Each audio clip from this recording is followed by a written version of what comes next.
So, very good evening, all the participants. Today, we'll start with section 60 and we'll try to cover up to section 77A. I've made all of you as co-hosts, so you can keep on adding people.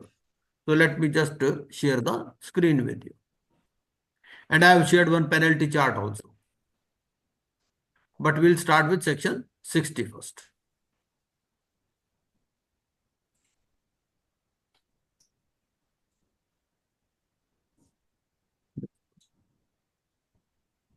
(471).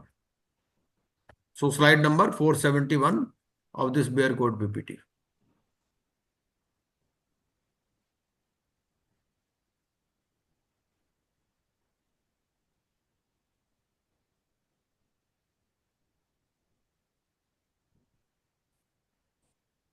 Okay.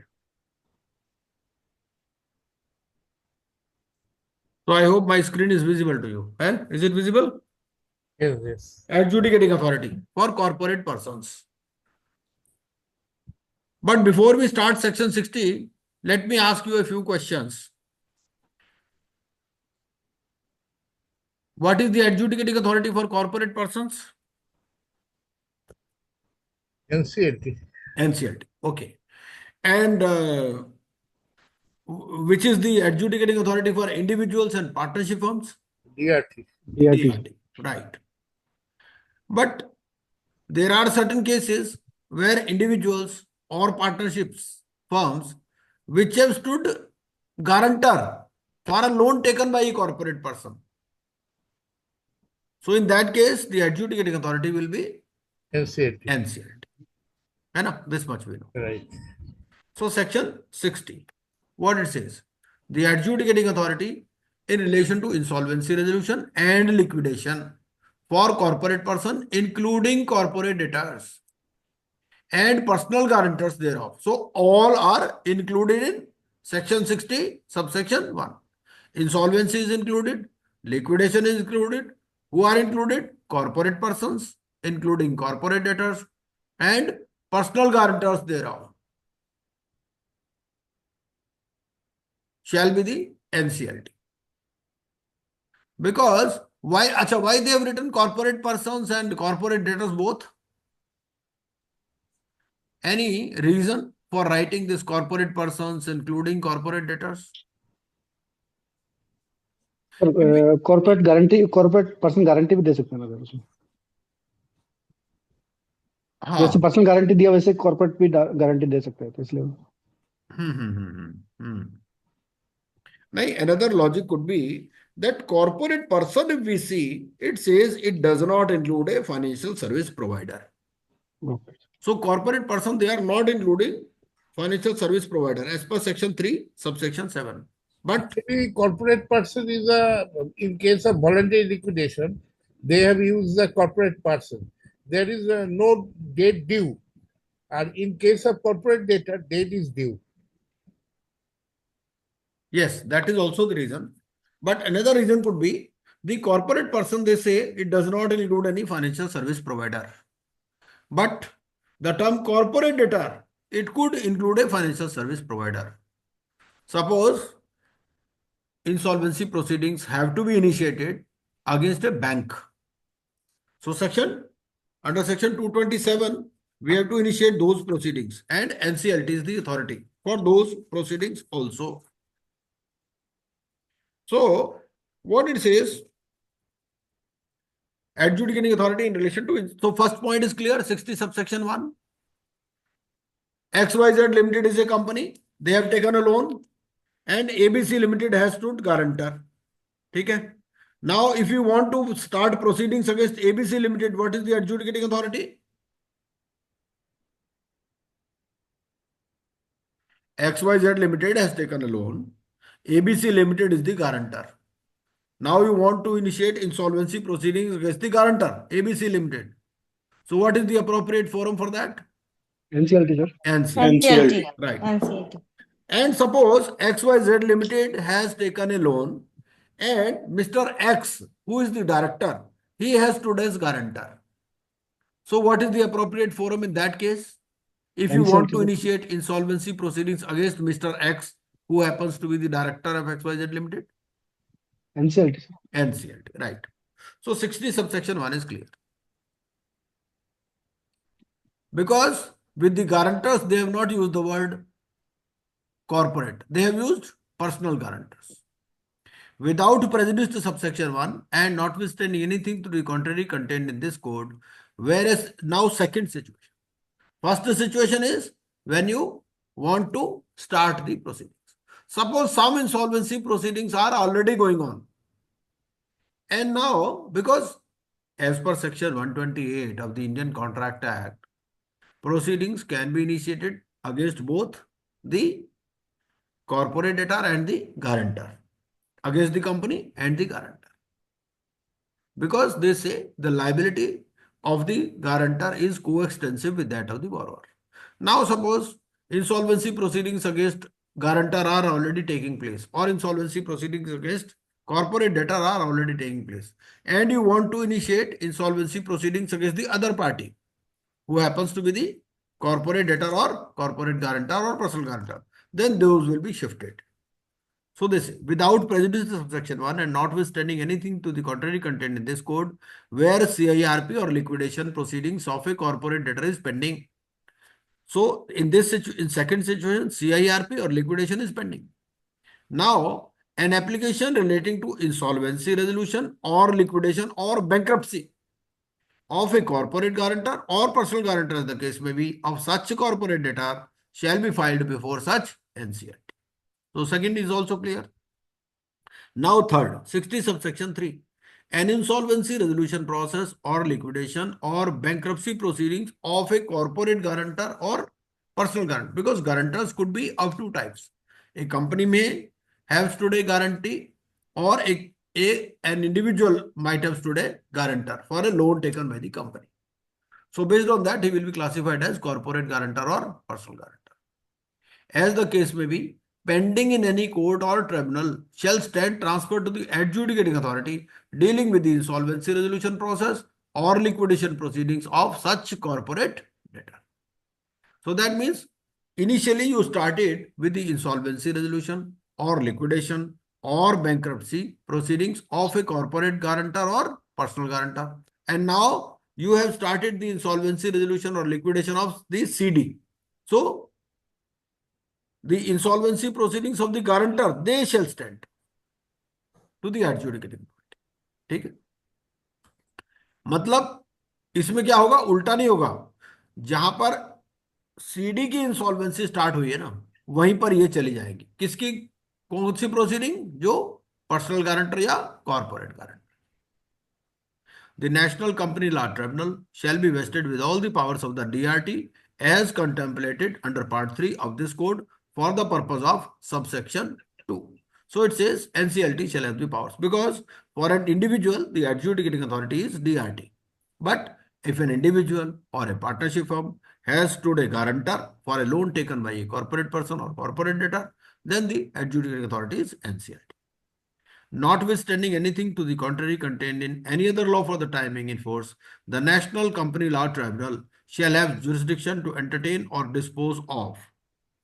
So besides dealing with insolvency, liquidation or bankruptcy, they have the jurisdiction to entertain or dispose of any application or proceeding by or against the corporate debtor or corporate person. Any claim made by or against the corporate debtor or corporate person. So NCLT has the jurisdiction for all these things, including claims made by or against any of its subsidiaries situated in India.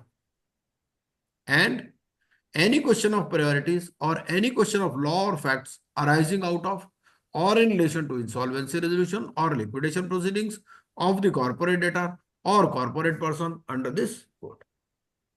Okay. But they are saying any question of priorities or any question of law or facts arising out of or in relation to insolvency resolution or liquidation proceedings of the corporate debtor or corporate person under this code. Notwithstanding anything contained in the Limitation Act 1963 or in any other law for the time being in force, in computing the period of limitation specified for any suit or application by or against a corporate debtor for which an order of moratorium has been made under this part, the period during which such moratorium is in place shall be excluded. ठीक है, तो section 60 clear है. Suppose there is a company. Now the company, it is into CIRP, and during CIRP the company issued a check. ठीक है, that check bounced. तो उसके लिए proceeding कहाँ है चलेंगी आपकी? एनसीएलटी में जाएंगी या आपका कोर्ट में जाएंगी? एनसीएलटी में। नहीं, एक बार दोबारा मेरा क्वेश्चन सुन कोर्ट लीजिए में जाएंगे कि sir. Company is into CIRP. वैसे सीआईआरपी में होता है तो फिर मॉरेटोरियम होता है तो हाँ, बिल्कुल बिल्कुल, मॉरेटोरियम होगा तो कोई प्रोसीडिंग इसमें चलेगी. Section 61, appeals and appellate authority.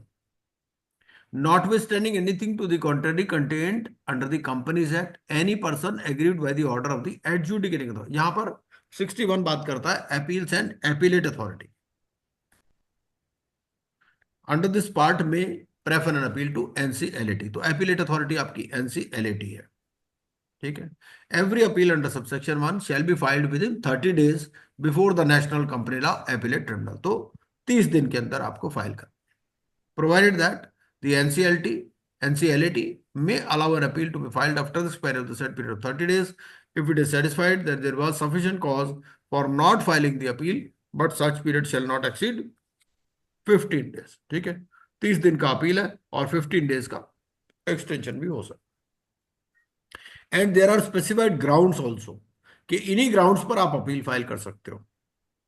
और ये जो 30 डेज है, ये 30 डेज काउंट कब से होगा आपका? From the date of the order होगा या from the date of receipt of the order होगा? क्या होगा इसमें? Receipt order, date of order sir. हैं? Date of order. Date of order? No sir, मान लो नहीं डेट ऑफ मिला तो रिसीव उसको ऑर्डर. क्या करेगा? 30 दिन उसके चले जाएंगे. रिसीट ऑर्डर सर, हैं? Receipt of order. रिसीट ही होना चाहिए. यस. डेट ऑफ ऑर्डर से कैसे हो जाएगा?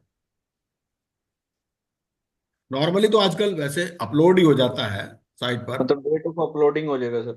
हाँ, अगर सेम डे अपलोडिंग हो जाएगा तो कोई इसमें दिक्कत नहीं आएगी.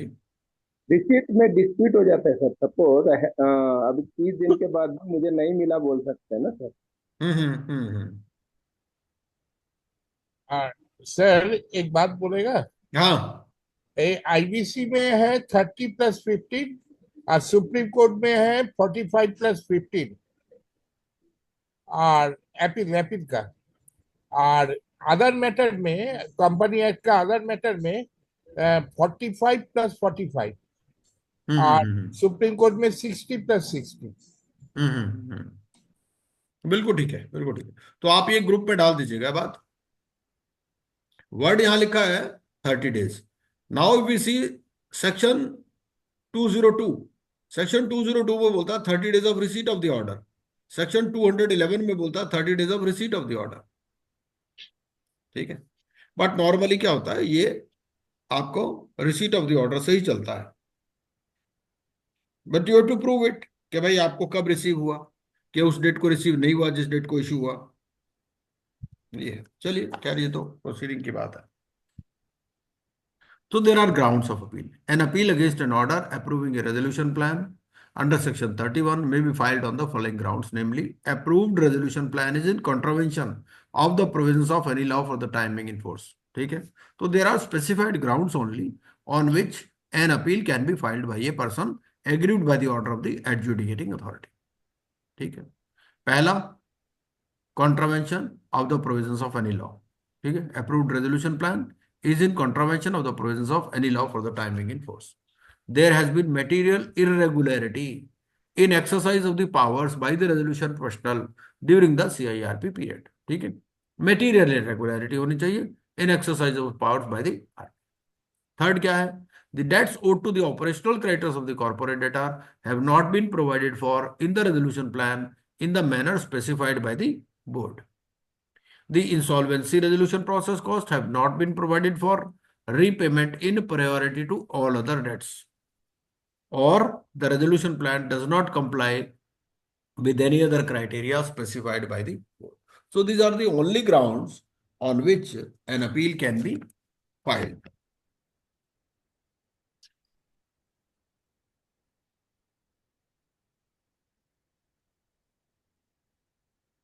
और वैसे तो आपको 15 डेज दे ही दिया इन्होंने अलग से. चलिए next. An appeal against a liquidation order passed under section 33 or subsection 4 of section 54L, ये प्रीपैक वाला है, और subsection 4 of section 54N may be filed on the grounds of material irregularity or fraud committed in relation to such a liquidation order. ठीक है, तो ये आपके grounds है इसके अंदर 61 में.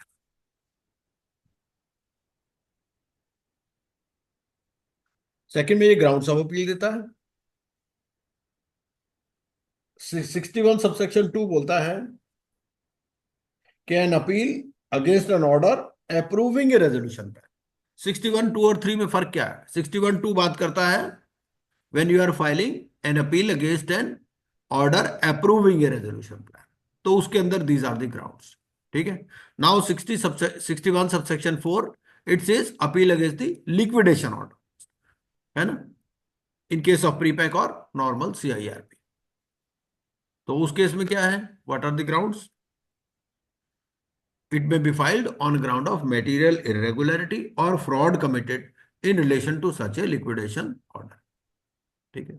An appeal against an order for initiation of CIRP passed under subsection 2 of section 54O may be filed on grounds of material irregularity or fraud committed in relation to such an order. तो ये these are the grounds on which you can file an appeal.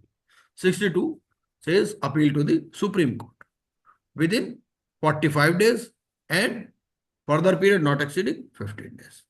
So NCLT to NCLT 30 plus 15, NCLT to Supreme Court 45 plus 15. Civil court not to have any jurisdiction. No civil court or authority shall have jurisdiction to entertain any suit or proceedings in respect of any matter on which the NCLT or NCLT has jurisdiction under this code. So civil court not to have jurisdiction. 64 talks of expeditious disposal of applications. So it says where an application is not disposed of or an order is not passed within the period specified in this code, the NCLT or NCLAT as the case may be shall record the reasons for not doing so within the period so specified. ठीक है भाई. Although all the timelines are directory, but they shall record the reasons for not doing so within the time specified in the code. ठीक है. And the president of the NCLT or the chairperson of NCLAT as the case may be, after taking into account the reasons so recorded, extend the period specified in the act but not exceeding 10 days.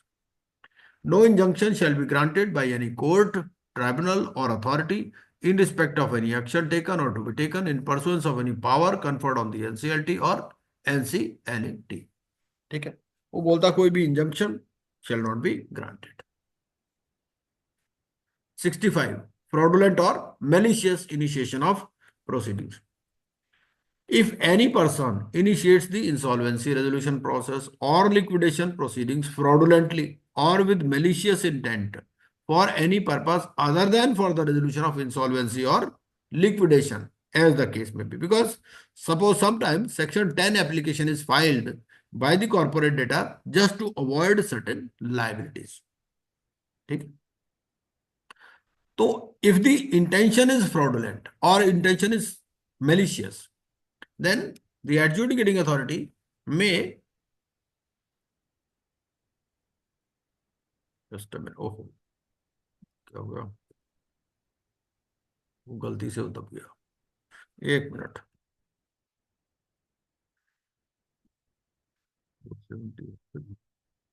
वो गलती से home वाला button दब.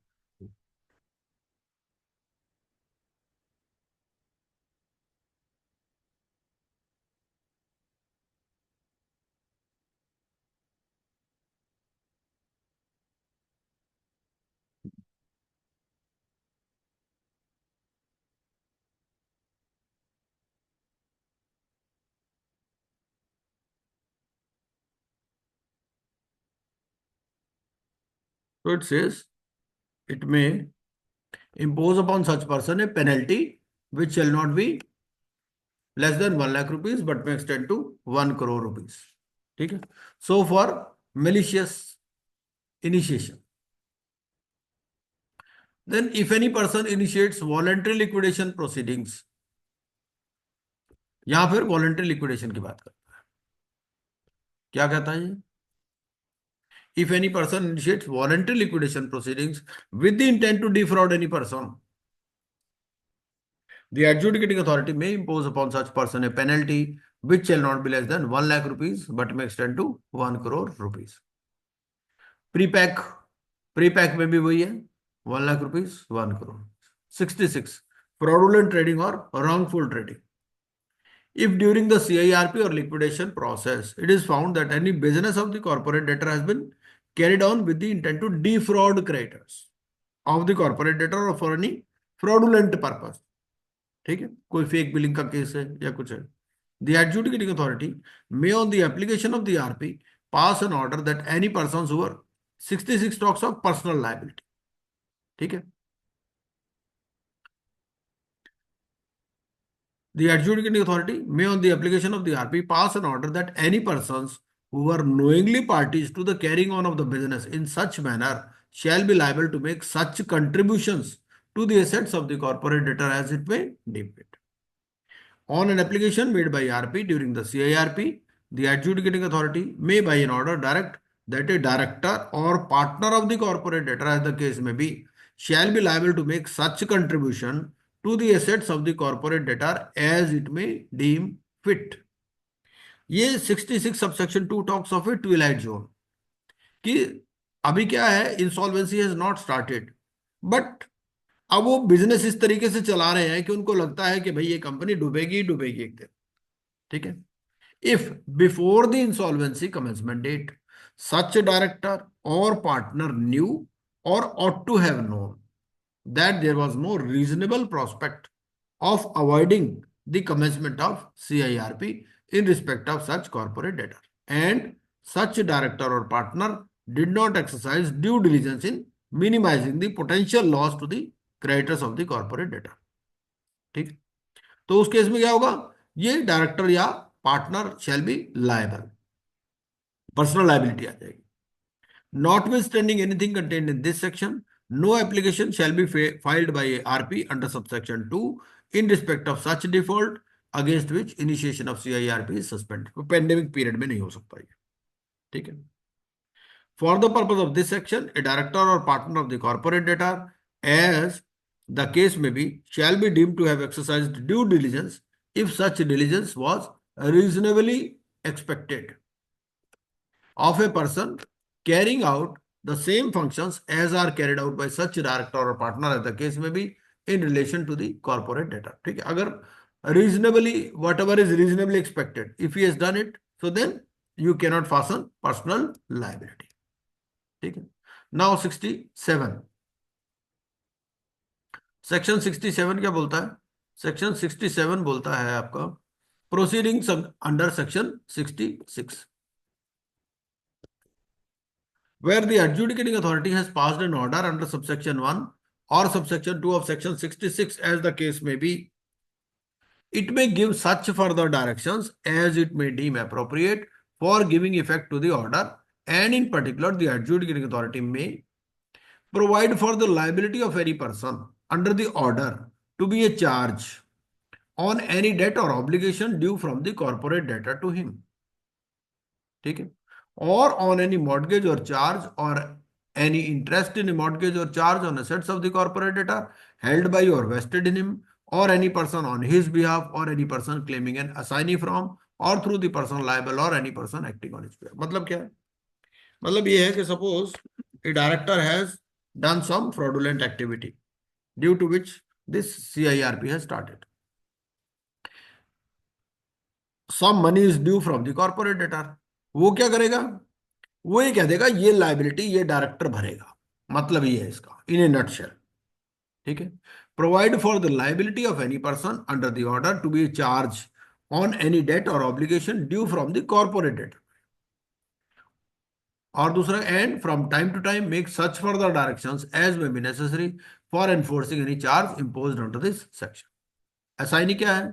Assignee includes a person to whom or in whose favor by the directions of the person held liable under clause A the debt, obligation, mortgage or charge was created, issued or transferred or the interest created, but does not include the assignee for valuable consideration given in good faith and without notice of any of the grounds on which the directions have been made। ठीक है, लेकिन अगर good faith में या फिर for valuable consideration हुआ है तो फिर it will not be covered.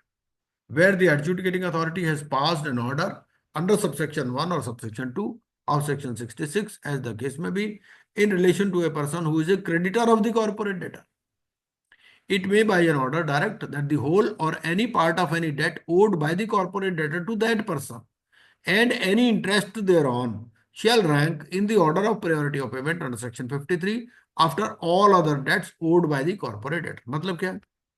मतलब ये है कि suppose a person is a creditor also, ठीक है, and you have passed an order under subsection 1 और subsection 2 of section 66 that person was engaged in some fraudulent activity also, but he is a creditor also of the corporate debtor, then his priority will be reduced।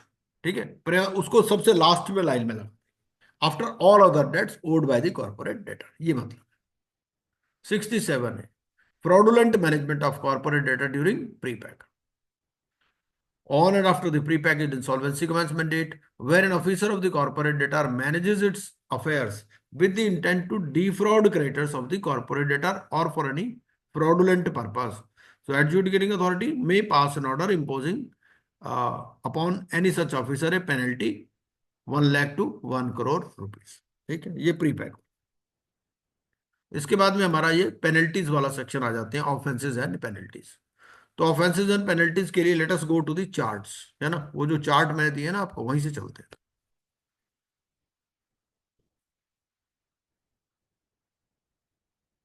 This is the penalty chart.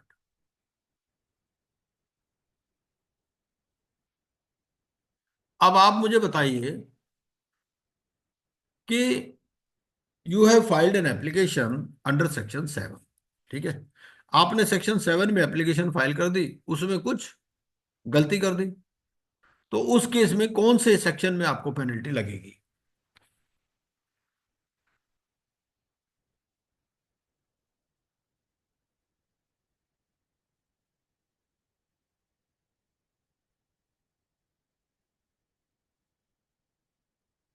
You have furnish some false information, तो related section उसके लिए है section 75। क्या कहता है? If any person knowingly furnishes false information और omits material fact in application under section 7। ठीक है, कितना period? Period is also important. ये पेनल्टीज में पीरियड भी कितना इंपॉर्टेंट है, इसमें कोई टाइम लिमिट नहीं है कब ये पेनल्टी इंपोज हो सकती है। मान लो CIRP कंप्लीट हो गई, उसके बाद भी चल सकती है ये। तो पनिशमेंट कितनी है? 1 लाख टू 1 करोड़ रुपीस, और इम्प्रिजनमेंट इसमें नहीं है। ठीक है, तो हम 75 से शुरू कर सकते हैं।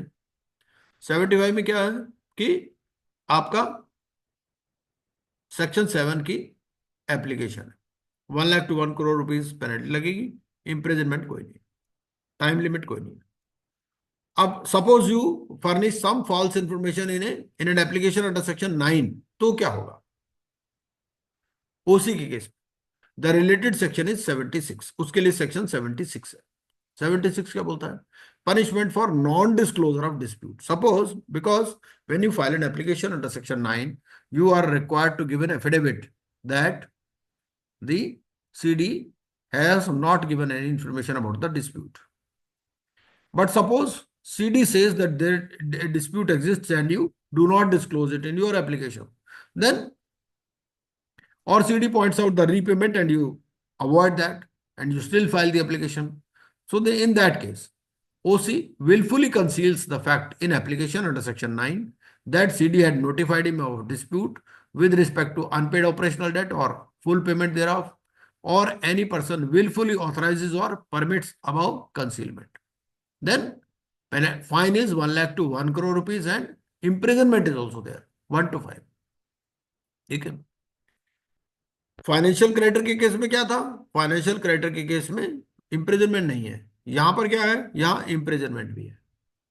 ठीक है। और तीसरा केस कौन सा है? अगर सीडी एप्लीकेशन लगाएगा सेक्शन 10 में, उसके लिए पेनल्टी कहां दी हुई है? 77। तो आप ये देखिए कि ग्रेजुअली इंक्रीज हो रही है। फाइनेंशियल क्रेडिटर के केस में सबसे कम है, और ओसी में उससे ज्यादा है, और इसमें इससे भी ज्यादा है, सीडी में। तो ये 3 सेक्शन आपको आराम आराम से याद हो जाएंगे। Punishment for providing false information in an application made by the CD. So CD knowingly furnishes false information or omits material facts in application under section 10, or any person willfully authorizes or permit above offense. तो इसमें भी 1 lakh to 1 crore rupees है, और 3 years to 5 years का imprisonment है। ठीक है। ये तीनों सेक्शन तो याद हो जाएंगे आराम से, कोई दिक्कत नहीं होनी चाहिए मेरे हिसाब से, है ना? तो section 7, section 9, section 10 gradually increase हो रही है। तो इन तीनों सेक्शन को तो आप ऐसे याद रखिए। और अगर आप इसके लिए कोड बनाना चाहते हो, तो कोड बनाने के लिए क्या कर सकते हो? 1100। ठीक है। 1 lakh to 1 crore and no imprisonment. दूसरे वाले के लिए आप कोड बना सकते हो 1115, और तीसरे के लिए बना सकते हो 1135। ऐसे आप अपना कोड बना के भी इनको याद कर सकते। ये 3 तो हो जाएंगे। ठीक है। अच्छा, सपोज मान लीजिए, अब ये तो हो गया एप्लीकेशन वाली साइड पर, सेक्शन 7, सेक्शन 9, सेक्शन 10। उसके अलावा पेनल्टी, मान लीजिए आरपी है कोई, अगर आरपी ने कुछ गड़बड़ की है तो उसके लिए पेनल्टी कम है। ये भी ध्यान में रखना हमारे। वो कहां पर है? 70 में सर। 70। सेक्शन 70। जी सर। ये सेक्शन 2। 70 बोलता है punishment for misconduct in course of CIRP. ठीक है। If an insolvency professional deliberately contravenes any of the above mentioned points, तो फिर उस केस में क्या है कि 1 लाख to 5 लाख का फाइन है, और इम्प्रिजनमेंट है 6 मंथ्स की। ठीक है। इसमें इम्प्रिजनमेंट सबसे कम है, 6 मंथ्स की इम्प्रिजनमेंट है, और फाइन भी कम है, 1 लाख to 5 लाख। ठीक है। अच्छा, अब चलते हैं हम नॉर्मली। जो देखो आप, नॉर्मली आपको जो फाइन मिलेगा ना, वो 1 लाख to 1 करोड़ है in most of the cases. आप देखो 1 lakh to 1 crore, 1 lakh to 1 crore, 1 lakh to 1 crore, ज्यादातर केसेस में। ठीक है। एक तो 74 में थोड़ा कम है, 1 लाख to 3 लाख। ये क्या कहता है कि अगर आप मॉरेटोरियम को, अगर मॉरेटोरियम का वायोलेशन होगा, उसके लिए भी क्या है कि सेक्शन 74 है, और सेक्शन 74 में डील करता है कि मॉरेटोरियम का contravention is done by whom. ठीक है। So penalty depends upon this thing. तो इस केस में क्या है, इफ सीडी और any officer of, because contravention of moratorium may be done by the CD, it may be done by the creditor, it may be done by the on whom the approved resolution plan is binding. So depending upon that penalty differs. तो 3 cases है इसके अंदर 74 में। सबसे पहले CD और any officer of the CD directly और indirectly violate section 14। Then the officer held responsible, क्या है उसमें? 1 लाख to 3 लाख फाइन है, और इम्प्रिजनमेंट है 3 years to 5 years। Punishment for contravention by any creditor, अगर कोई क्रेडिटर वायोलेट करता है, ठीक है, तो उस केस में 1 लाख to 1 करोड़ आपका फाइन है, और 1 year to 5 years penalty. And punishment for contravention of moratorium और द रेजोल्यूशन प्लान, सीडी और any officer of the CD और एनी क्रेडिटर और any person on whom the approved resolution plan is binding contravenes any terms of the resolution plan, then 1 lakh to 1 crore आपका fine है, और imprisonment है 1 year to 5 years। ठीक है। 74 हो गया हमारा। 74 में एक ही सेक्शन में 3 चीजें हैं कि कंट्रावेंशन किसने किया, सीडी ने किया, क्रेडिटर ने किया, या जिस पर अप्रूव्ड रेजोल्यूशन प्लान बाइंडिंग है उसने किया। तो उस केस पे उसी हिसाब से आपकी पेनल्टी। 75, 76, 77 हमने कर ही लिया। ठीक है। 70 हमने कर लिया अगर इंसॉल्वेंसी प्रोफेशनल, उस केस में पनिशमेंट कम है, 1 लाख to 5 लाख है। और इम्प्रिजनमेंट है आपकी 6 months। Now suppose you falsify the books, ठीक है। सेक्शन 71 उसकी बात करता है, falsification of books, punishment for falsification of books of the CD. If any person destroys, भाई आप एक डायरेक्टर हो कंपनी के, आप पीएन को बोलते हो यार सारे रिकॉर्ड में आग लगा दो, तो यहां पर ये सेक्शन लग जाएगा, क्योंकि वर्ड क्या है, एनी पर्सन। तो पेनल्टी में आपको प्रोविजन में देखना है कि फर्स्ट ऑफ ऑल अपॉन हुम पेनल्टी इज लेविएबल, यहां पर एनी पर्सन का वर्ड है, ठीक है। एनी पर्सन मे और may not be related to the CD, director का कोई पीएन है, सर्वेंट है, उसको वो भी कवर हो जाएगा। Any person destroys, mutilates, alters or falsifies any books, papers, securities or makes or is in the knowledge of making of any false fraudulent entry in any register, books of account or document with intent to defraud or deceive any person, तो उस केस में 1 lakh to 1 crore का fine है और 3 years to 5 years की imprisonment, ठीक। 72 बोलता है punishment for wilful and material omissions from statements relating to affairs of the CD, ठीक। तो any officer of the CD makes any material and wilful omission in any statement relating to affairs of the CD, तो अगर कोई wilful omission है, ठीक है, तो उस केस में 1 लाख to 1 करोड़ का फाइन है और 3 years to 5 years की imprisonment. Punishment for false representation to creditors, ठीक है। So any officer of the CD makes a false representation or commits any fraud for the purpose of obtaining the consent of the creator of the CD or any of them to an agreement with reference to the affairs of the CD during the CIRP or the liquidation process, ठीक है। आपने क्या किया कि basically आपका intention क्या था, to get the consent of the creditors, ठीक है। तो you made some false representation और यू कमिटेड एनी फ्रॉड और has made any false representation or committed any fraud for that purpose, तो उस केस में क्या है, it may be done either on or after the insolvency commencement date or it may be done prior to the insolvency commencement date, ठीक है। 1 lakh to 1 crore का fine है और 3 years to 5 years की इम्प्रिजनमेंट।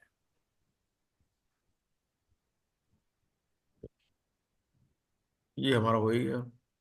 उसके बाद में punishment for misconduct in course of CIRP, section 70। तो सेक्शन 70 में दो हैं। मिस सीआईआरपी के अंदर आपने क्या किया, if you do not disclose the details of the property और ट्रांजैक्शंस और इंफॉर्मेशन टू आरपी, ठीक है। You do not give custody and control, do not deliver books papers, भाई मैनेजमेंट के पास है ना, management has got the obligation to do all this things. तो अगर पनिशमेंट आपका सीडी वाली साइड से है, ठीक है, और अकाउंट्स फॉर एनी पार्ट और property of the CD by fictitious loss और expenses or is attempted during any meeting of the committee of creditors within 12 months of the insolvency commencement date, तो उस केस में क्या होगा कि 1 लाख to 1 करोड़ का फाइन है और 3 years to 5 years की इम्प्रिजनमेंट। तो अब आप इसको सीआईआरपी अगर आप देखें, सीआईआरपी में आप दो चीजें कर सकते हैं। सीआईआरपी में एक तो मैनेजमेंट का रोल है, ठीक है, मैनेजमेंट के ऊपर पेनल्टी कितनी लगेगी, 1 लाख to 1 करोड़ या 3 years to 5 years, और अगर आरपी ने कोई मिसकंडक्ट किया तो उस केस में 1 लाख to 5 लाख का फाइन है और इम्प्रिजनमेंट है 6 months की, ठीक।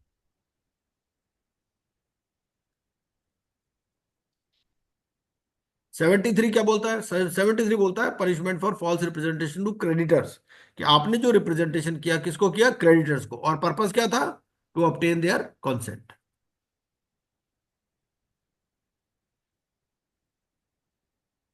सेक्शन 69 बोलता है punishment for transactions defrauding the creditors.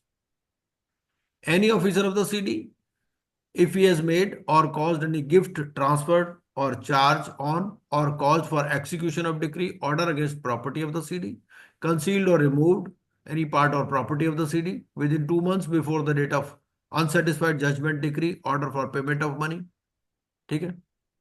तो इस केस में क्या है कि there is a fine of 1 lakh to 1 crore rupees and imprisonment 1 year to 5 years, ठीक।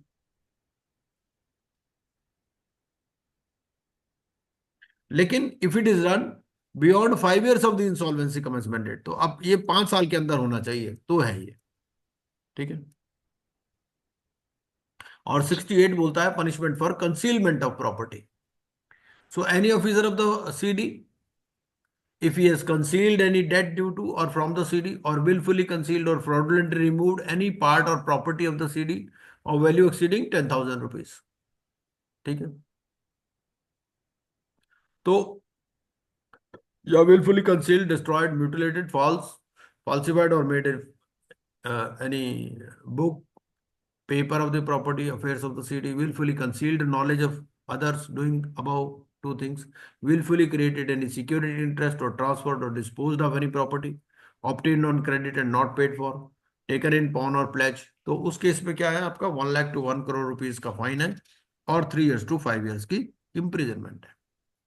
तो सबसे पहले हमारे को ये देखना है कि किस पर ये प्रोविजन एप्लीकेबल हो रहा है। In certain cases it is applicable on any officer of the city, in certain cases it is applicable on any person, ठीक है।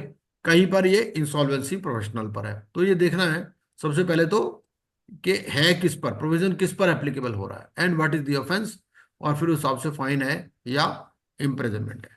तो अगर हम देखें कि किस केस में इम्प्रिजनमेंट है ही नहीं, सिर्फ एक ही केस में इम्प्रिजनमेंट नहीं है, जो सेक्शन 7 एप्लीकेशन में अगर कोई फॉल्स पर्टिकुलर्स है, ठीक है, बाकी सब में इम्प्रिजनमेंट है ही, ठीक है। मिनिमम इम्प्रिजनमेंट आपके पास कितनी है? मिनिमम इम्प्रिजनमेंट इसमें 6 months की है। और मिनिमम फाइन कौन से केस में है? ये मिनिमम फाइन इस केस में है, punishment of contravention of moratorium bye the CD और ऑफिसर, इसमें 1 लाख to 3 लाख का फाइन है, सबसे कम फाइन इस केस में है, ठीक है। आरपी के ऊपर भी जो फाइन है वो 1 लाख to 5 लाख है, लेकिन इसके ऊपर फाइन जो है 1 लाख to 3 लाख है, ठीक है। Contravention of moratorium bye the CD और एनी ऑफिसर। तो इस तरह से इनको थोड़ा सा याद आप कर सकते हैं।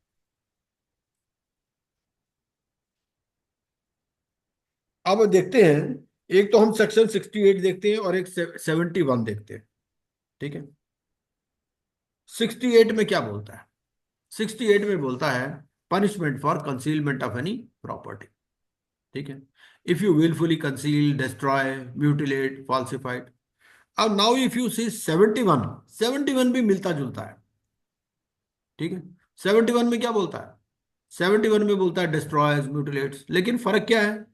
68 में जो है वहां पर ऑफिसर की बात करता है और यहां पर क्या बात कर रहा है? Any person. इसमें ये फर्क है, 68 में बात करता है any officer of the CD, और अगर हम 71 देखें तो 71 में बात करता है एनी पर्सन की, ठीक है। तो एनी पर्सन पर 1 lakh to 1 crore, 3 years to 5 years, और यहां पर भी 1 lakh to 1 crore, 3 years to 5 years। तो इसको इस तरह से भी याद कर सकते हो आप कि डिस्ट्रॉयज, कंसीलमेंट, म्यूटिलेशन, फॉल्सिफिकेशन और मेकिंग एन एंट्री, चाहे वो ऑफिसर ऑफ द सिटी करे चाहे एनी पर्सन करे, पनिशमेंट सेम है।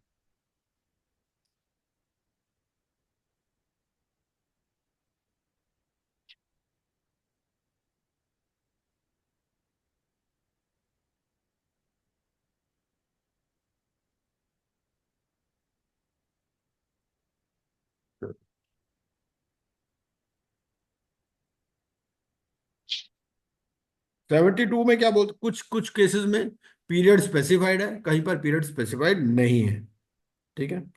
जैसे 72 है, इसमें कोई टाइम लिमिट नहीं है, ये नहीं है भाई 1 साल के अंदर होना चाहिए, 2 साल के अंदर होना चाहिए, ऐसा नहीं। तो इस चार्ट्स के बेसिस पे आप याद इसको कर सकते। 77 है PPIRP, insolvency and resolution process for corporates. 77 है punishment for providing false information in application made by the CD, तो इसमें भी कोई टाइम लिमिट नहीं है, 1 लाख to 1 crore और 3 years to 5 years। मैं तो जी, कुछ आपके पास ट्रिक्स हैं क्या इसको याद करने के लिए? हैं? मैं तो जी, है या नहीं है?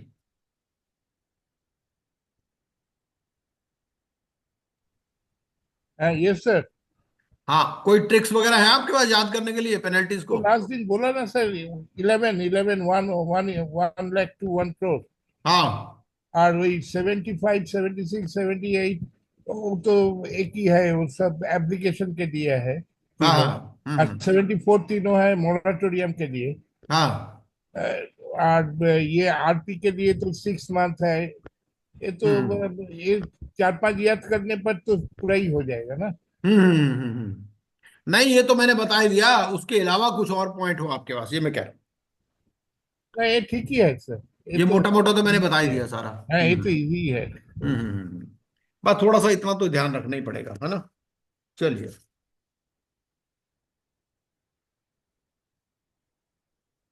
थोड़ा एक दो केस स्टडी और कर लेते हैं, बजाय इसके कि हम पार्ट 3 तो कल ही शुरू करेंगे, है ना? पार्ट 2 में एक बार मैं जरा थोड़ा केस स्टडी और देख लेता हूँ।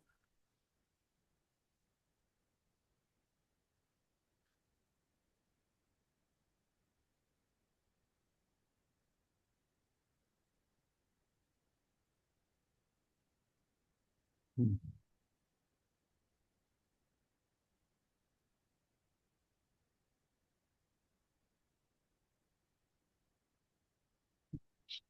बस बस,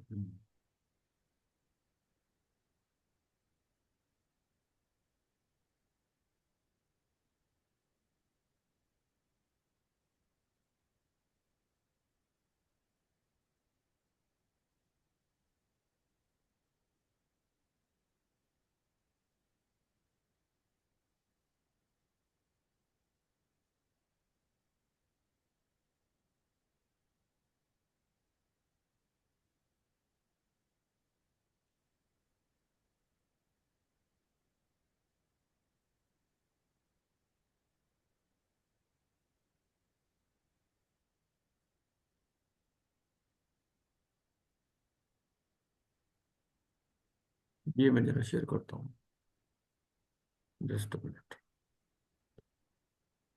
थोड़ा पीयूएफई ट्रांजैक्शंस के बारे में डिस्कस कर लेते हैं।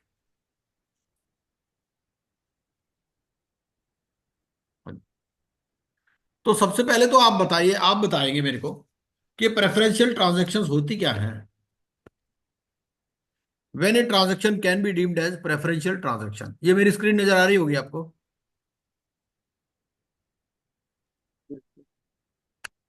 हाँ जी, नजर आ रही है? जी सर। हाँ। तो आप सबसे पहले ये बताइए कि प्रेफरेंशियल ट्रांजैक्शंस होती क्या है?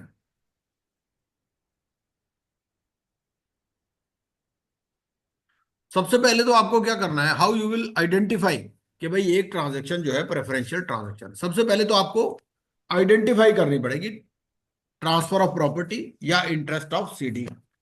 ठीक है, कि भाई कोई ट्रांसफर हुआ होना चाहिए, only then it can be covered as preferential transaction. Second is, you have to see whether the transaction is with the creditor, surety और guarantor.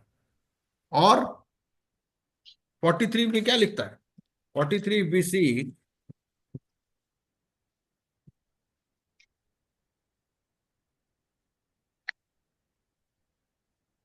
section 43, it says there is a transfer of property or an interest thereof of the corporate debtor for the benefit। ठीक है, उसके benefit के लिए होनी चाहिए, for the benefit of a creditor और surety और गारंटर। तीसरी बात क्या है? There is pre existing financial और ऑपरेशनल डेट, डेट भी होना चाहिए। And such transfer results in putting such creditor, surety और guarantor in a beneficial position vis a vis the waterfall mechanism. ठीक है, तो उसमें बेनिफिट होना चाहिए। कुछ एग्जांपल्स देखते हैं, ये कुछ एग्जांपल्स है। जैसे पहला पहला एग्जांपल देखते हैं हम लोग कि रीपेमेंट।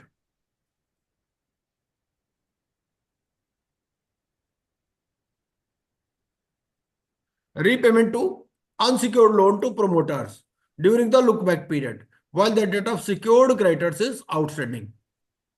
ठीक है, मतलब ये कि प्रोमोटर्स का भी कोई डेट ड्यू है, दूसरे लोगों का भी है, आपने प्रोमोटर्स को पहले पेमेंट कर दी, तो क्या ये प्रेफरेंशियल है या नहीं है? और with in the look back period है, क्योंकि लुक बैक पीरियड भी है। लुक बैक पीरियड कितना है 43 में? 2 years, sir. 2 years in case of related parties and 1 year Yes, in case of unrelated party, unrelated party. है ना? तो ये प्रेफरेंशियल है, क्योंकि सारे के सारे पैरामीटर्स दे आर मेट। क्योंकि आपका 53 में जो अनसिक्योर्ड लोन है वो लोअर प्रायोरिटी पर है, Yes, sir. Secured loan higher priority पर है। ठीक है, सिक्योर्ड डेटर को ना, सिक्योर्ड क्रेडिटर को पेमेंट नहीं करके आपने अनसिक्योर्ड को पेमेंट कर दी। Payment of old operational creditors other than regular business payments against supply of goods और services while debt of secured creditors और unsecured financial creditors are outstanding. आपने ऑपरेशनल क्रेडिटर को पहले पेमेंट कर दी, ठीक है। सिक्योर्ड या जो अनसिक्योर्ड फाइनेंशियल क्रेडिटर्स है वो आउटस्टैंडिंग है, और आपने ओल्ड ऑपरेशनल क्रेडिटर्स को पहले पेमेंट कर दी। लेकिन other than regular business payments, ठीक है ना, because during CIRP you are carrying on the business also, so if you are doing payment in the ordinary course of business then it's okay, ठीक है। But we are talking of old operational creditors. Old operational creditor month since up to the insolvency commencement date, उसकी आपने पहले payment कर दी, तो उस केस में ये प्रेफरेंशियल होगा नहीं होगा? Okay, sir. So this is also preferential.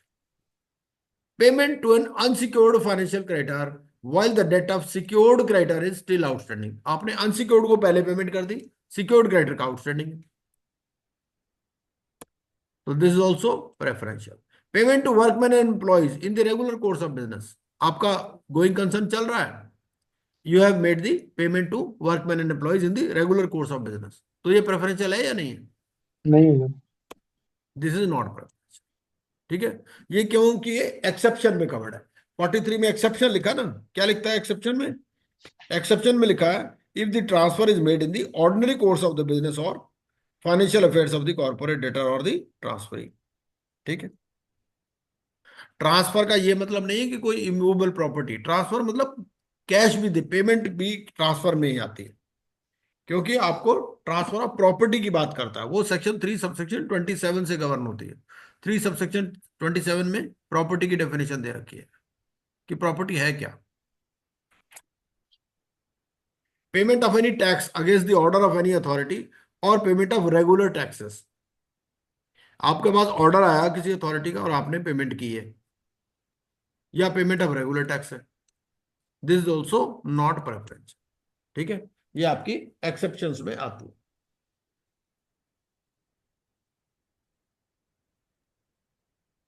Sir look back period क्या होता है जी?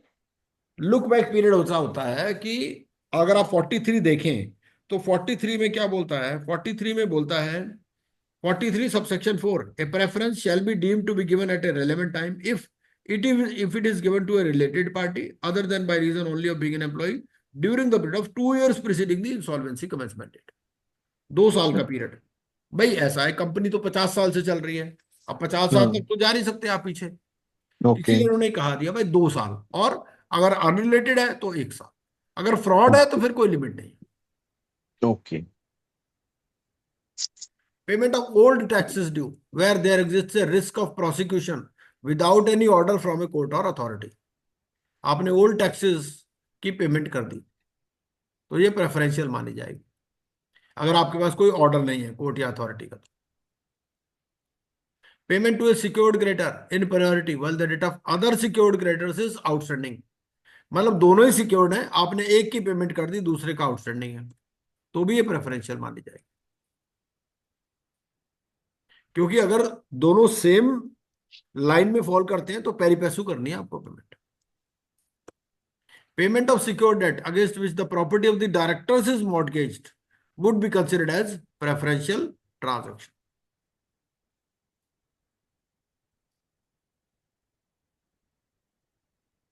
मतलब क्या था कि सिक्योर्ड डेट आपने ले रखा है, प्रॉपर्टी डायरेक्टर्स की मॉर्गेज है, आपने पहले पेमेंट कर दी उसकी, उससे क्या हुआ? डायरेक्टर की प्रॉपर्टी फ्री हो गई, तो ये भी ये प्रेफरेंशियल मानी जाएगी। Adjustment of debit balances of debtors with credit balances of other parties. कुछ डेबिट बैलेंसेस हैं, वो क्रेडिट बैलेंसेस दूसरी पार्टीज के साथ में आपने एडजस्ट कर दिए, तो ये भी ये प्रेफरेंशियल है। अलॉटमेंट ऑफ फ्लैट्स और plots by a real estate company to suppliers of goods और सर्विसेज बिफोर CIRP। ठीक है, आपका सप्लायर्स का कुछ आउटस्टैंडिंग है, suppose your company is a real estate company, there are dues before the insolvency commencement date से for supply of steel और cement, वो ऑपरेशनल क्रेडिटर है। आपने क्या कह दिया, आपने कह दिया भाई हम आपको, हमारे पास पैसे तो है नहीं, हम आपको फ्लैट्स दे देते हैं। तो फ्लैट जब आपने दे दिए तो this become the financial creditor, तो आपने चेंज कर दिया ना, ऑपरेशनल को आपने प्रेफरेंशियल वो बना दिया फाइनेंशियल, तो ये भी प्रेफरेंशियल ट्रांजेक्शन हो जाएगी, क्योंकि 53 में वाटरफॉल मैकेनिज्म में उसका पेमेंट चेंज हो जाएगा।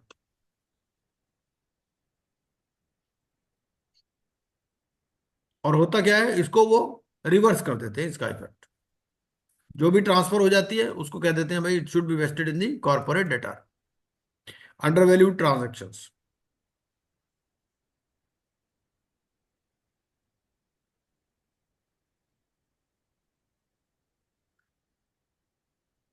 ये फिर 47 की बात करता है कि 47 में सपोज द आरपी और liquidator does not report, then the creditor member और पार्टनर में report.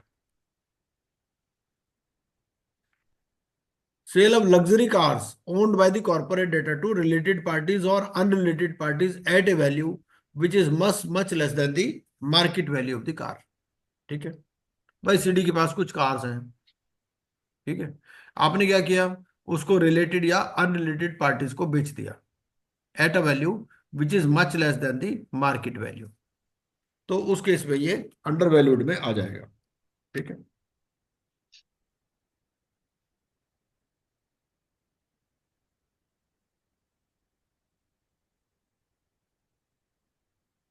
Cell of paintings, archaeological collections, sculptures, तो इस तरह से ना ये जो चीजें हैं वो ऐसे क्वेश्चन आपसे ऐसे पूछेगा।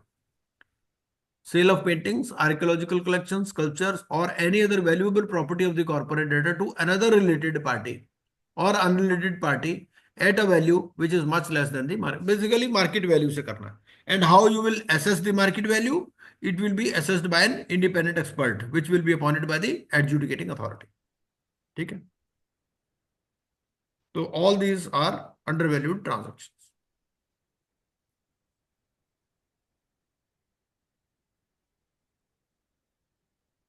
फ्रॉडलेंट तो हमने किया ही है भाई।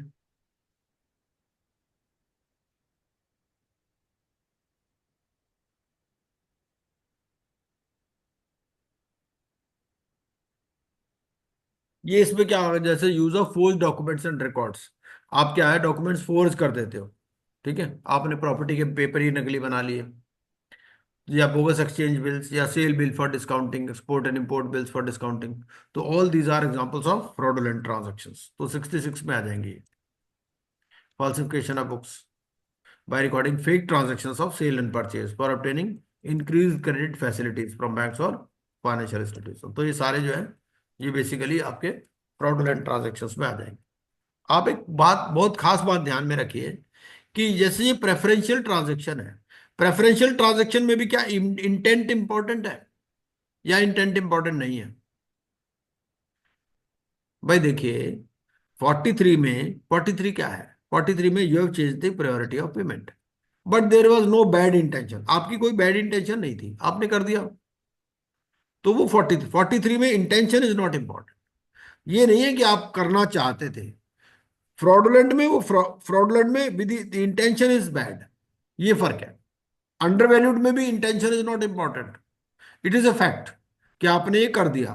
43 में preferential preference you have changed, and in case of undervalued transaction you have given it either for free or at a considerably less value।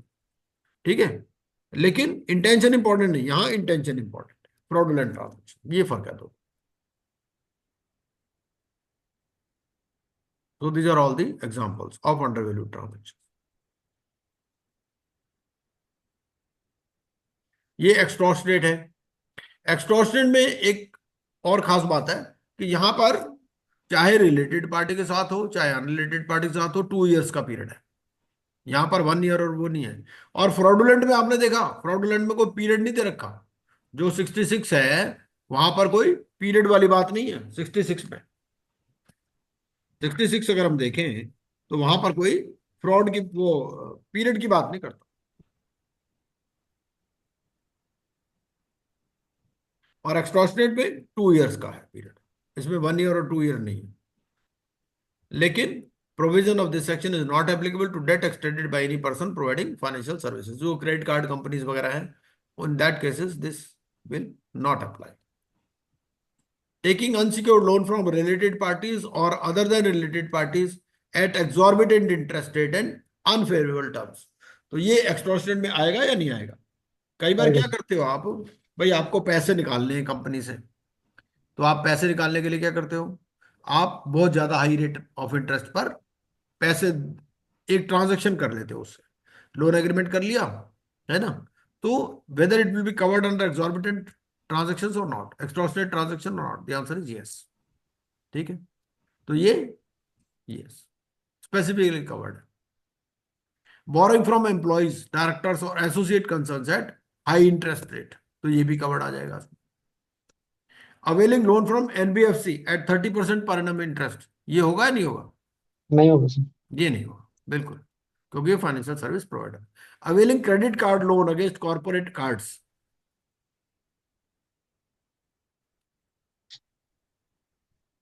Eight high interest rate, ये भी कवर नहीं होगा। ठीक है, क्योंकि फाइनेंशियल सर्विस प्रोवाइडर से लिया।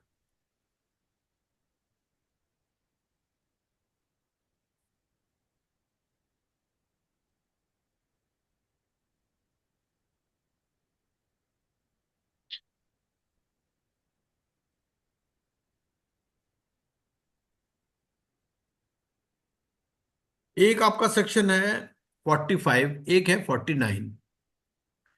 फर्क क्या है? 45 बात करता है आपका अंडर वैल्यू ट्रांजेक्शन की, और सेक्शन 49 बात करता है under value transaction defrauding the creditors. ठीक है, दोनों में फर्क क्या है? दोनों ही बात अंडर वैल्यूड की बात कर रहे हैं, तो यहां मोटिव नहीं है 45 में, और वहां पर मोटिव है, मेलाफाइड या रॉन्गफुल इंटेंट। इसमें लुक बैक पीरियड दे रखा है 45 वाले जो ट्रांजेक्शन है, और इसमें कोई लुक बैक पीरियड नहीं है। ठीक है, ये ध्यान में रखना।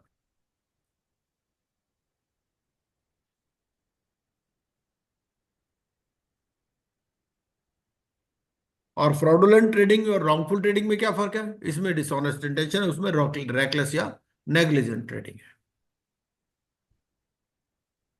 ये लुक बैक पीरियड है, ये दे रखा है इसमें।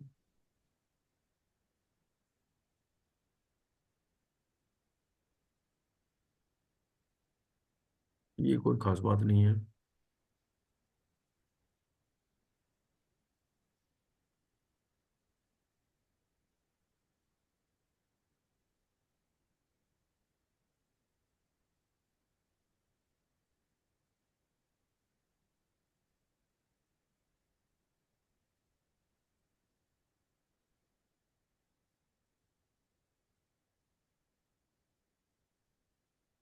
ये एक स्टडी कर लेते हैं, देख लेते हैं, सिंपल सी है वैसे, कोई मुश्किल नहीं ज्यादा। Is ABC Limited, having three directors A, B, and C, had taken a loan of 100 crore from National Bank. On default of four EMIs, the National Bank filed an application under IBC. Ramlal was appointed as an IRP, and he made a public announcement of commencement of CIRP on 5/9/2022. Ramlal was later confirmed as RP. While going through the books, IRP observed that the following transactions appear to be PUFE transactions. पहली transaction, C, who happened to be the daughter of director B.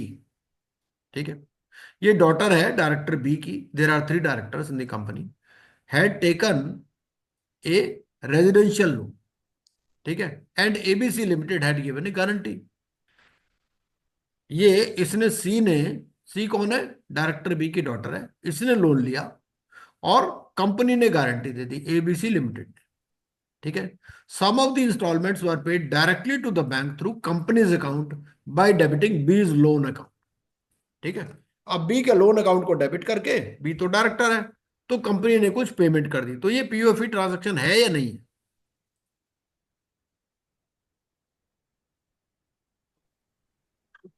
Sir है sir, preferential transaction. हम्म, preferential तो है ही।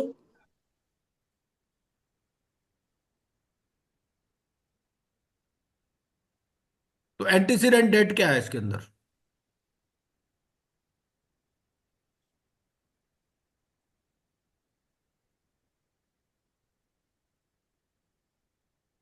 Antecedent date है कोई? अगर मैं आपसे पूछूं, वो कहता है 43 में प्रेफरेंशियल में भाई एंटीसीडेंट डेट होना चाहिए, तो एंटीसीडेंट डेट है या नहीं है इसमें? यस और नो?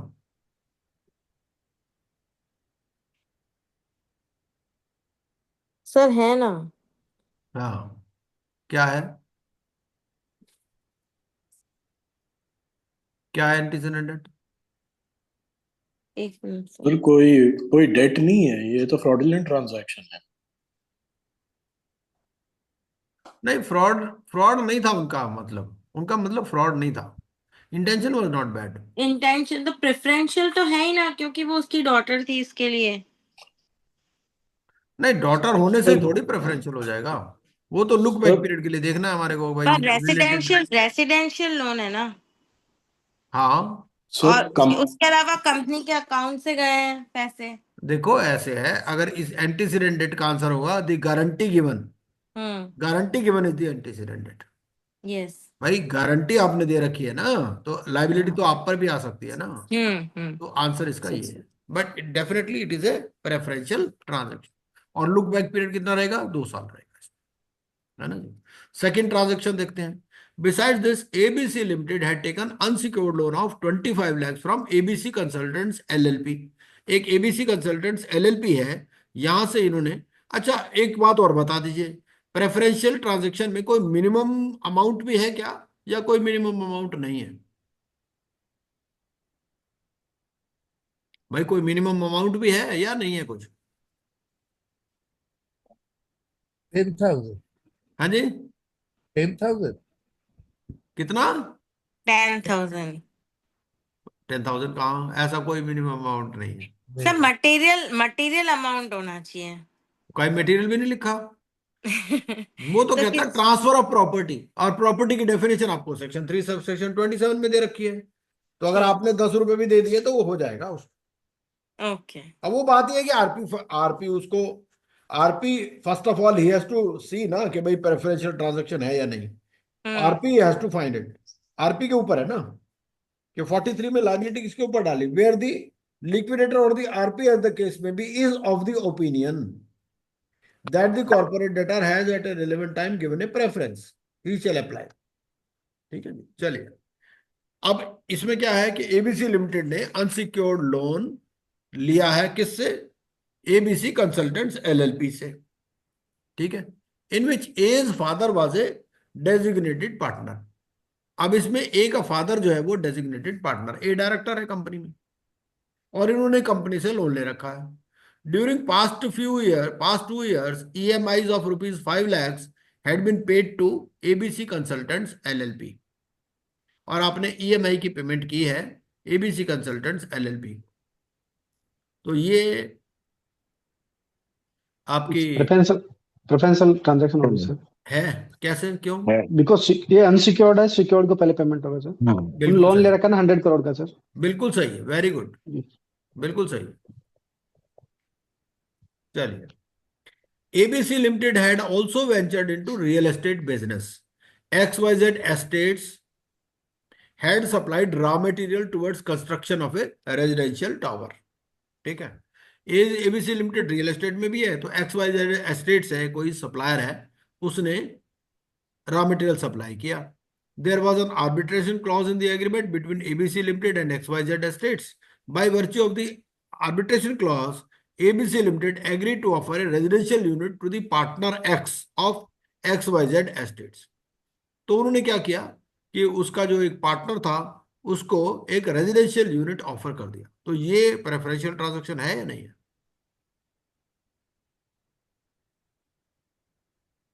सर ऑपरेशनल क्रेडिटर को फाइनेंशियल क्रेडिटर बना दिया ना। हाँ, ऑपरेशनल क्रेडिटर को फाइनेंशियल क्रेडिटर बना दिया, तो ये भी आपकी, this will also be hit by 43। Ramlal had appointed Mr. Mukul, his paternal grandfather's son, as a forensic auditor on a consolidated remuneration of rupees 10 lakhs। Mr. Mukul, after conducting the forensic audit, give, तो इसको ये forensic auditor बना सकते हैं या नहीं बना सकते? पैटर्नल ग्रैंडफादर्स सन, पैटर्नल ग्रैंडफादर है, उसका बेटा है। नहीं बना सकते। तो ग्रैंडफादर का सन क्या हो जाएगा? अंकल। ग्रैंडफादर का सन अंकल हो जाएगा ना। चाचा ताया सर। हम्म। हैं? चाचा जा ताया। अच्छा, हाँ।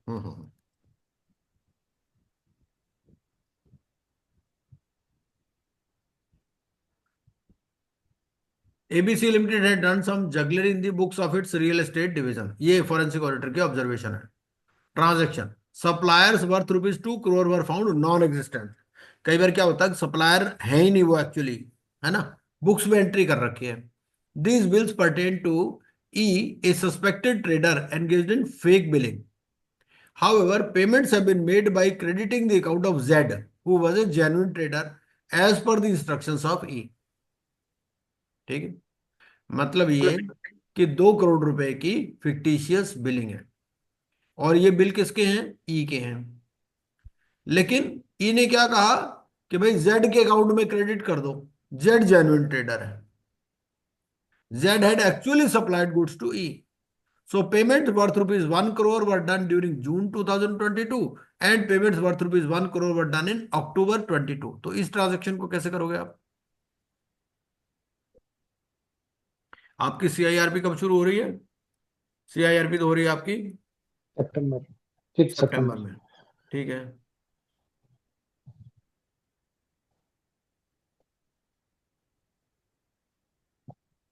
तो ये कौन सी ट्रांजेक्शन में आएगा? सर फ्रॉडलेंट हुआ सर। हाँ जी, फ्रॉडुलेंट ट्रेडिंग हाँ, में आएगा फ्रॉडलेंट सर ये। ट्रांजेक्शन में आएगा जी। क्योंकि आपने क्या किया है, आपने उसकी इंस्ट्रक्शंस पर दिया है ना बाय क्रेडिटिंग। तो आपने बेसिकली क्या होता है, जिसकी इंस्ट्रक्शंस पर आप देते हो ना, तो उसी का अकाउंट आपने क्रेडिट किया होगा। Besides this, suppliers worth ₹3 crore agreed that the actual supply of material services by them was only 1 crore। 3 crore की जो बुक कर रखी है उसमें क्या है, उन्होंने कहा भाई हमारा तो 1 करोड़ ही है, और 2 करोड़ हमने कैश दे दिया था वापस to the son in law of director ए।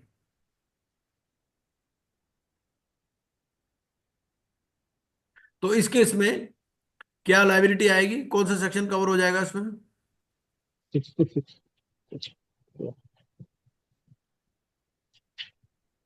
नहीं, जो पेनल्टी वाले हमने सेक्शन पढ़े उसमें भी किसी के सेक्शन में आ जाएगा अच्छा, ये।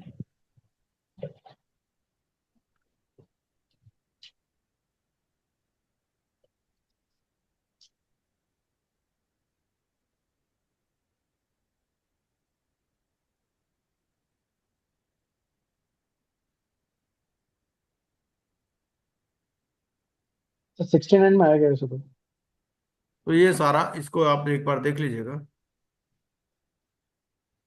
26।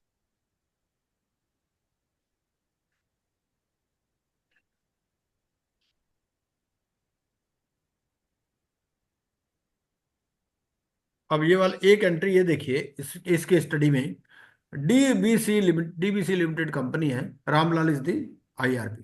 DBC limited also availed an unsecured loan of 20 lakhs from a private financer at the rate of 12% per 12% interest for a period of 5 years on 1/4/2018। The loan document was duly registered with the information utility on 1/5/2018।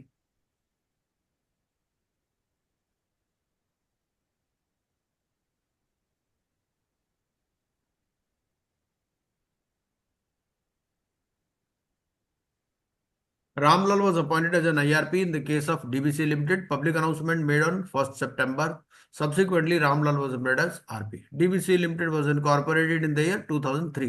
It availed loan facility from PNB amounting to 100 crores। तो एक तो ये the office of DBC limited is in rented premises. ठीक है, ये rented premises में चलता है। Monthly rental paid to Shri Shyam limited is 5 lakhs and the lease agreement dated 1/4/21 is valid for a period of 5 years। The lease rent in the market as on date is 1 lakh for a similar property। Market में rent है 1 लाख रुपए, इन्होंने ले रखा है 5 लाख पे। करते हैं ऐसे ट्रांजेक्शन, वो पेपर पे तो पैसे तो निकालने हैं ना कंपनी से। As on date, the lease agreement of lease rent of 90 lakhs is due as per the claim filed by the landlord। Shri Shyam limited, ठीक है, Shri Shyam ji an industrialist who is a director in Shri Shyam limited owns 25% shares in DBC limited, ठीक है, ये जो company CIRP में है। तो श्री श्याम जी एक इंडस्ट्रियलिस्ट है, ये डायरेक्टर है श्री श्याम लिमिटेड में, he owns 25% shares in DBC limited, ठीक है। तो डीबीसी, तो पहले इसी ट्रांजेक्शन को देख लें कि इस केस में ये रिलेटेड पार्टी होगी या नहीं होगी, मतलब जो श्री श्याम जी है और जो डीबीसी लिमिटेड है, ये दोनों रिलेटेड पार्टी हैं या नहीं है?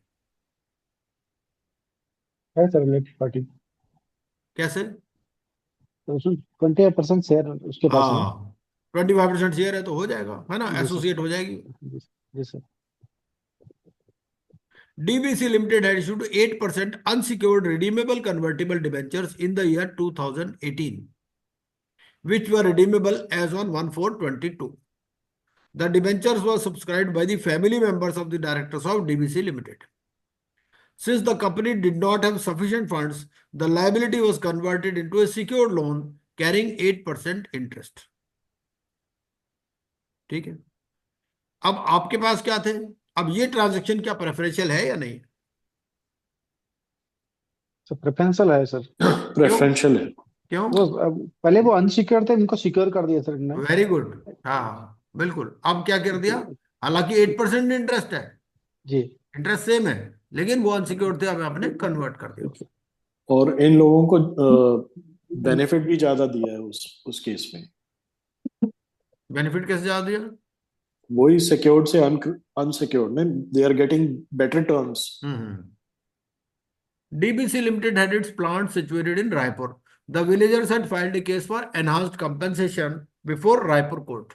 ठीक है, तो विलेजर्स ने कंपेंसेशन के लिए रायपुर कोर्ट में एप्लीकेशन लगाई थी। Court gave its verdict on 1/6/2021 awarding enhanced compensation of ₹20 crore to the villagers, ठीक है। अब आप ये बताइए कि ये वाला जो है, जो कोर्ट वाला ऑर्डर है, इसको भी क्या प्रेफरेंशियल माना जा सकता है? नहीं सर, एक्सेप्शन में है इसको। एक्सेप्शन में नहीं है ये। अब आप ये देखो यहां क्या बोलता है, अगर आप 43 पढ़ो, 43 में बोलता है द टैक्स की only tax like provided that 43(3) का proviso, provided that any transfer made in pursuance of the order of a court shall not preclude such transfer, shall not preclude मतलब shall include such transfer to be deemed as giving of preference by the corporate debtor। मतलब ये कि चाहे कोई court का order हो, वो भी प्रेफरेंशियल ट्रांजैक्शन माना जा सकता है अगर RP ऐसा फील करता है तो। वो उसका रीजन ये देते हैं वो ये कि भाई कोर्ट जो है, they look at the specific set of circumstances which are put before them, ये है।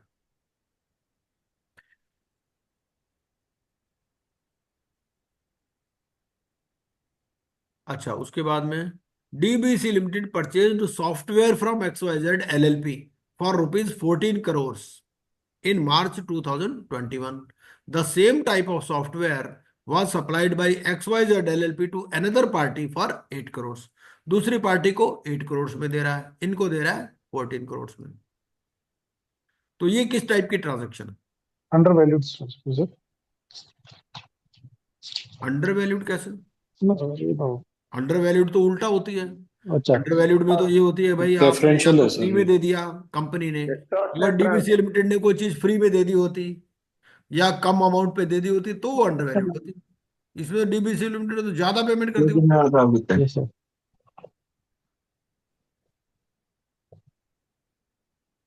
तो ये कौन सी में आएगी?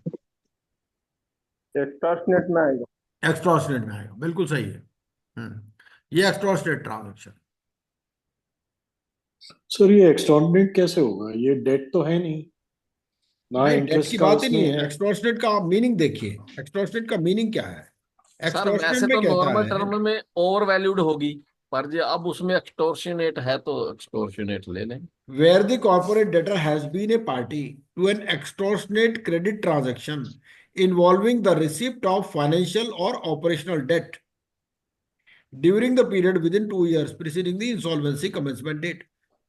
सर ये तो डेट है ही नहीं सर, ये तो सीधा एक ट्रांजैक्शन है सेल परचेज का। तो सेल परचेज ऑपरेशनल डेट में नहीं आती?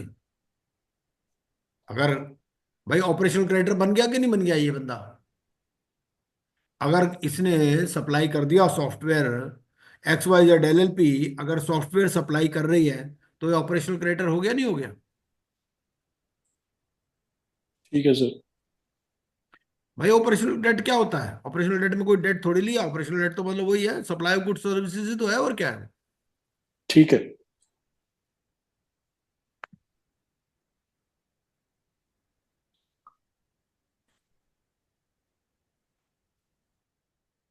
अच्छा मान लीजिए ये सब गड़बड़ को जो है रामलाल ने नहीं रिपोर्ट किया, ठीक है। However, one of the creditors of DBC Limited, who was the second lowest bidder in the transaction, भाई ये वाली जो सॉफ्टवेयर वाली परचेज थी ना, इसने रिपोर्ट नहीं किया रामलाल ने, लेकिन एक जो सेकंड लोएस्ट बिडर था उसने रिपोर्ट कर दिया। क्या वो ऐसा कर सकता है?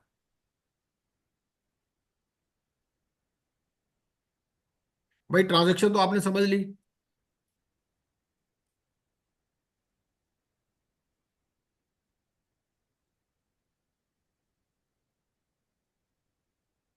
ये जो X Y Z sure. LLP के साथ थी ट्रांजैक्शन, समझ, ट्रांजैक्शन तो समझ में आ गई। अभी आरपी रिपोर्ट नहीं करता, आरपी भी मिला हुआ मान लो, तो क्या दूसरा बंदा रिपोर्ट कर सकता है क्या?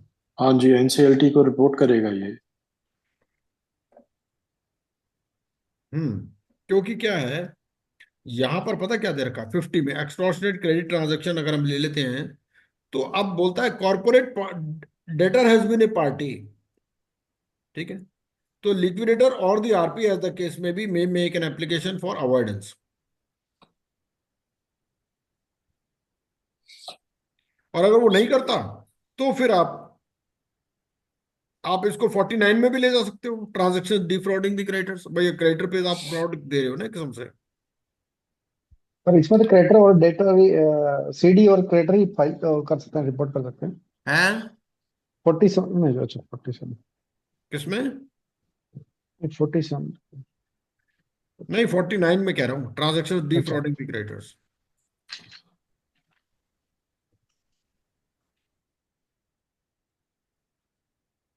और अगर यहां नहीं भी ले जाएगा ना, तो अभी हमने पढ़ लिया, एक सेक्शन पढ़ा ना, और हमने ये जो पढ़ा था इसमें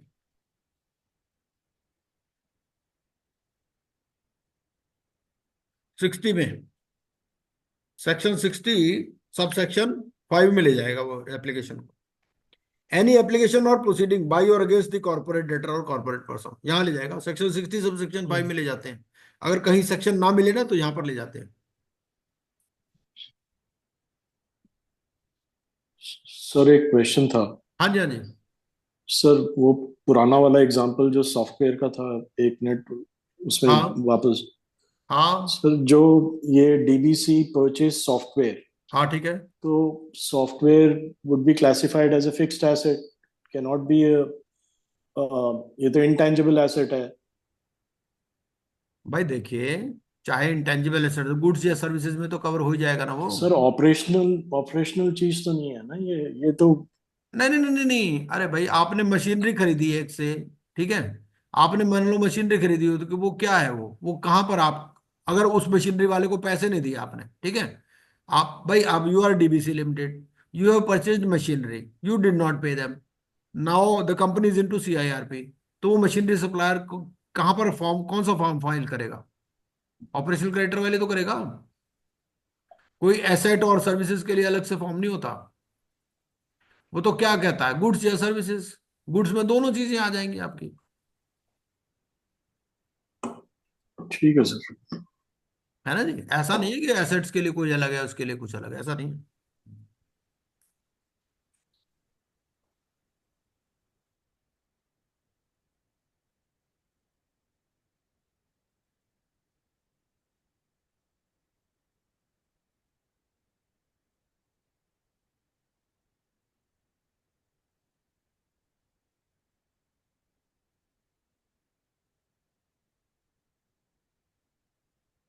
ये कुछ और इसमें वो है इंस्टांसेस, ये भी आप एक बार देख लीजिएगा।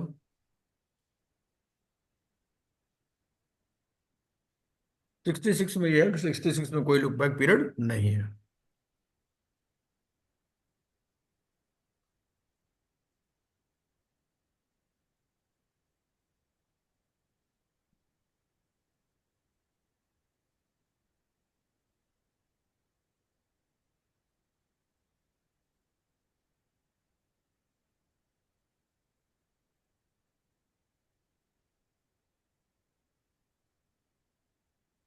चलो कुछ ना कुछ तो पीयूएफई ट्रांजैक्शंस के बारे में भी डिस्कशन हो ही गया है ना, क्योंकि पीयूएफई ट्रांजैक्शंस पर आपको पूछ सकता है वो।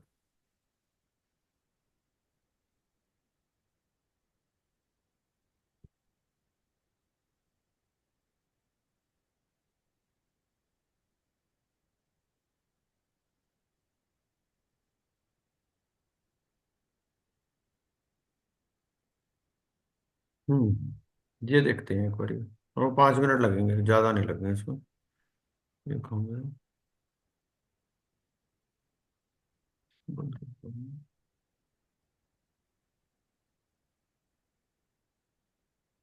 Related party.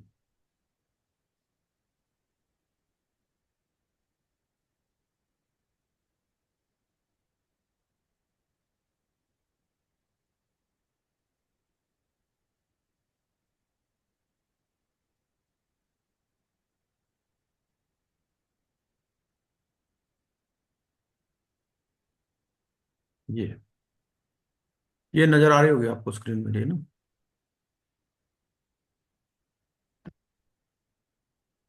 तो इसमें क्या कहता है जी ये कहता है mister smart boy has been appointed as IRP for XYZ limited.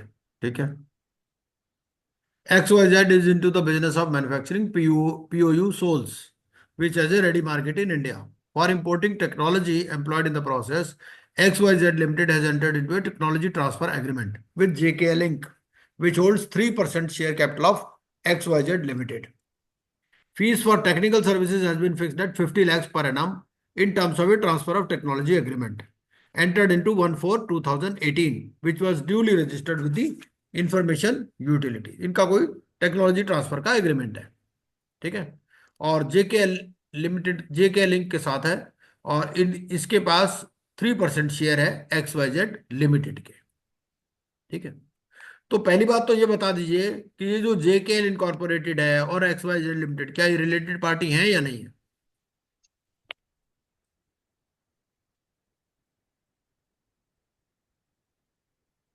Sir related party है सर। कैसे, कौन से आई सेक्शन में थिंक कवर हो जाएगा ये? आई थिंक एक मोर देन 1% शेयर से नहीं नहीं हो नहीं, रही। खाली मोर देन वन तो बात, मोर देन टू है पहली बात तो, और मोर देन टू अच्छा। में डायरेक्टरशिप भी है साथ में। तो यहाँ डायरेक्टर तो है नहीं, है ही रिलेटेड पार्टी, लेकिन कहीं और किसी और सेक्शन में कवर होगा ये आपका कवर हो जाएगा 524M4 में, provision of essential technical information to और फ्रॉम द कॉर्पोरेट डेटा, क्योंकि ट्रांसफर ऑफ टेक्नोलॉजी एग्रीमेंट है ना, तो ये आपका इसके अंदर आ जाएगा। ठीक है। तो 524M4 के अंदर ये आपके रिलेटेड पार्टी है। ठीक है, चलिए। Due to the onset of COVID pandemic, the business of XYZ suffered heavily and it could not pay the fees due to JKL Inc., which then invoked the bank guarantee on 1/4/2020 given by Mr. Sohan Lal, one of the directors of XYZ Limited. Sohan Lal ने guarantee दे रखी थी, वो invoke कर ली। The bank guarantee remained unpaid. XYZ Limited requested JKL Inc. not to press the invocation further and in turn offered to convert the fees due to JKL Inc. into a term loan. इन्होंने कह दिया भाई आपकी fees due है। ठीक है। आपकी transfer of technology की फीस है 50 लाख रुपए पर एनम। आपका एग्रीमेंट 2018 से चल रहा है। ठीक है। तो इन्होंने कहा कि भाई ऐसा है, हम इसको कन्वर्ट कर देते हैं, टर्म लोन में कन्वर्ट कर देते हैं 2 crore at the rate of 6% interest repayable after 1 year from the date of the agreement which was entered into on 1/6/2021, effective from 1/4/2021. However, the same was entered into with information utility on 30th June 2021. JK Link agreed to withhold invocation of bank guarantee. XYZ Limited, however, could not honor its commitment and loan remained unpaid after 1/4/2021. The advocate of JKL Inc. has advised them to initiate insolvency proceedings against XYZ Limited. Parallel of MCA record shows the following data. ये share holding pattern है.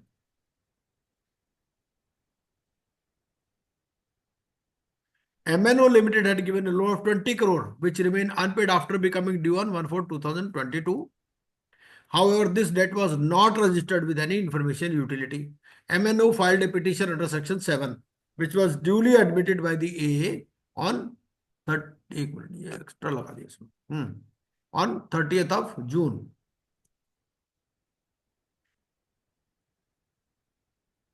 अच्छा, चलो इसको बाद में करते हैं. पहले इसका जेकेएल वाले का फैसला करते हैं कि जेकेएल वाली ट्रांजैक्शन कैसी ट्रांजैक्शन आपके हिसाब से.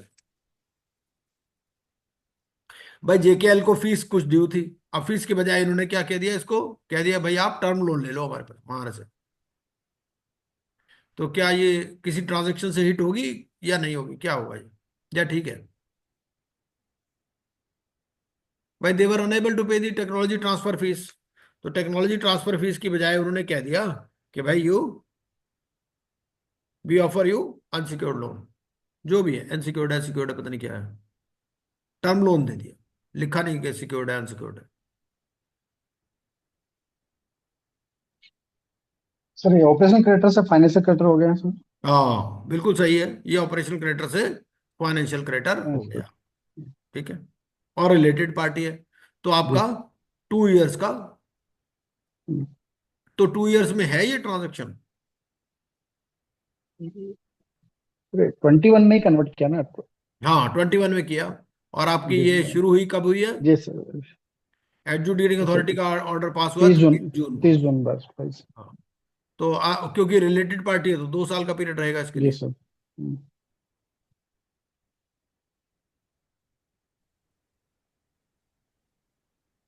ये तो देख लीजिएगा एसोसिएट और उसकी है. एसोसिएट कंपनी कब होती है बस इतना बता दीजिए. When a company is considered to be an associate of the other. भाई देखो, एक होल्डिंग होती है, एक सब्सिडरी होती है, एक एसोसिएट होती है. ठीक है, एसोसिएट कब मानी जाती है? Holding more than 20%. हाँ, मोर देन 20 या 20 खाली 20 पे, एग्जैक्ट 20 पे हो जाएगी हो एसोसिएट या नहीं होगी? 20 में हो जाएगा. हैं? 20 में हो जाएगा. Section 2, subsection 6. Associate company in relation to another company means a company in which the other company has a significant influence, but which is not a subsidiary company of the company having such influence and includes a joint venture company. Or for the purpose of this clause, the expression significant influence means control of at least 20% of the total voting power or control of or participation in business decisions under an agreement. The expression joint venture, तो ये है 20, at least 20%. ठीक है, तो 20 पर हो जाती है एसोसिएट. और होल्डिंग सब्सिडरी कब होती है? More than 50. और एग्जैक्ट 50 पे क्या होगा? नहीं होगी. नहीं होगी. एसोसिएट एसोसिएट हो सकती है सर. डेफिनेशन देख लेते हैं एक बारी कंपनी एक्ट में जाकर के. More than 50% sir. Holding 50. Company, holding company तो बोलता है means a company of which such companies are subsidiary companies. तो होल्डिंग के लिए सब्सिडरी की डेफिनेशन में जाना पड़ेगा. और सब्सिडरी की डेफिनेशन क्या बोलती है, let us C.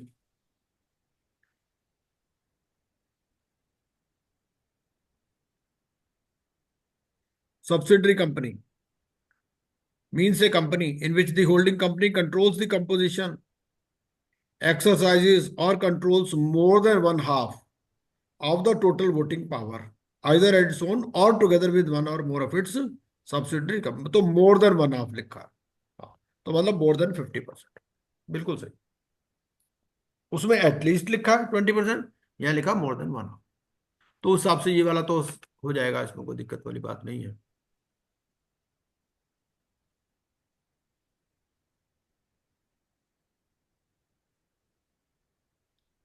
Acha, suppose you have taken a financial debt or operational debt.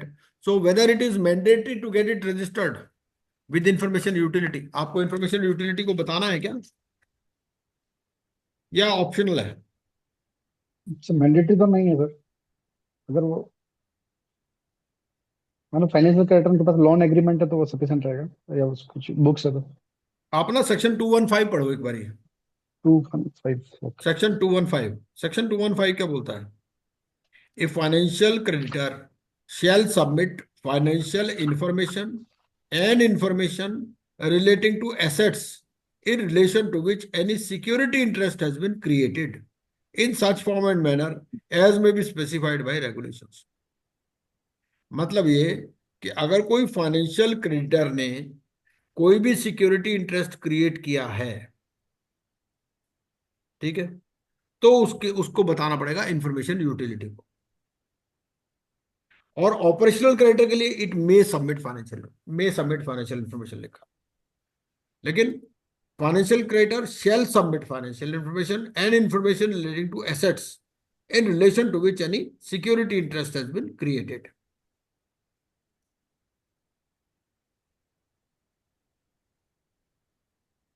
तो फाइनेंशियल क्रेडिटर के लिए जो भी फाइनेंशियल इंफॉर्मेशन है या इंफॉर्मेशन रिलेटिंग टू एसेट्स है, ये जरूरी बना बना रखा है, मैंडेटरी है।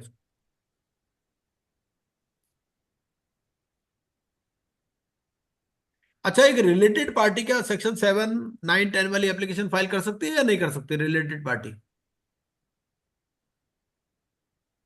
क्या कहना है भाई? एक रिलेटेड पार्टी है, अब उसने कंपनी को लोन दे रखा है, ठीक है, वो कंपनी पेमेंट नहीं कर रही।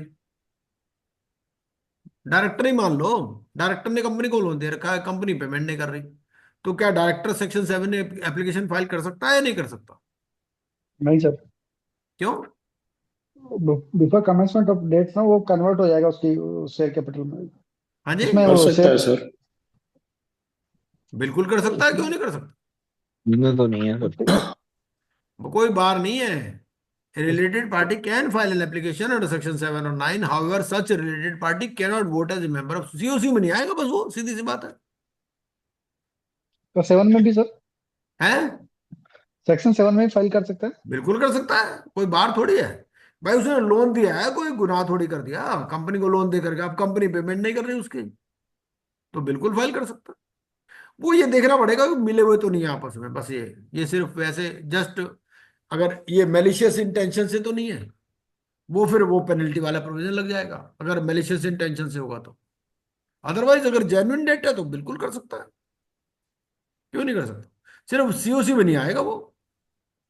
और इसका उल्टा भी है कि अगर मान लीजिए an operational creditor has filed an application under section 9, तो क्या उसको मैंडेटरी है, whether he has to be mandatorily included in the COC? Section 9 की एप्लीकेशन फाइल की, वो एडमिट हो गई, ठीक है, तो क्या जरूरी है उसको इंक्लूड करना सीओसी में, उस ऑपरेशनल क्रेडिटर को जिसने एप्लीकेशन फाइल की, या नहीं करना? और अगर फाइनेंशियल क्रेडिटर है तो नहीं करेगा, अगर फाइनेंशियल क्रेडिटर नहीं है तो फिर वो। Right. So if there are any unrelated financial creditor, then he will not get a place in COC. But if there are no unrelated financial creditor, then he'll get, definitely.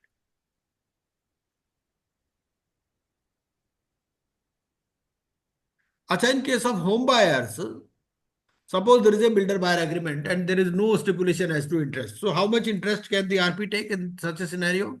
12% sir. 12 नहीं है, but सूरज जी 8% है।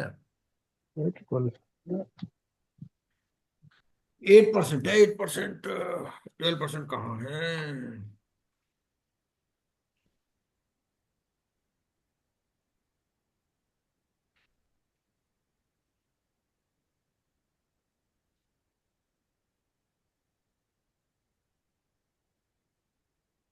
अब ये बात लिखी कहाँ है, ये देखनी पड़ेगी।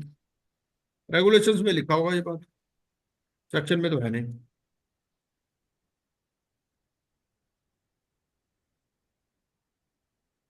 फाइनेंशियल क्रेडिटर वाला होगा ना।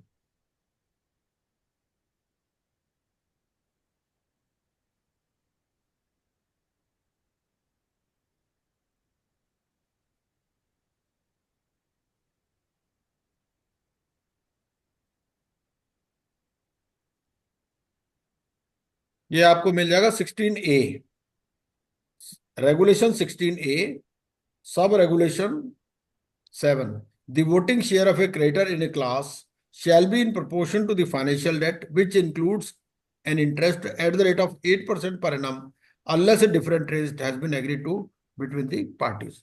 तो रेगुलेशन 16A, सब रेगुलेशन 7, 8% है. अगर वहां लिखा है 12 तो 12 हो जाएगा, अगर वहां कुछ नहीं लिखा तो 8.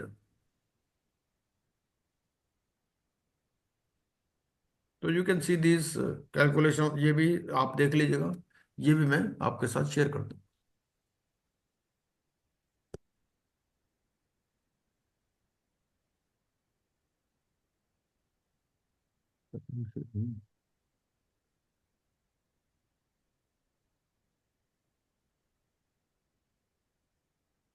ठीक है जी, तो आज की कथा यही समाप्त करते हैं, बाकी कल करेंगे फिर.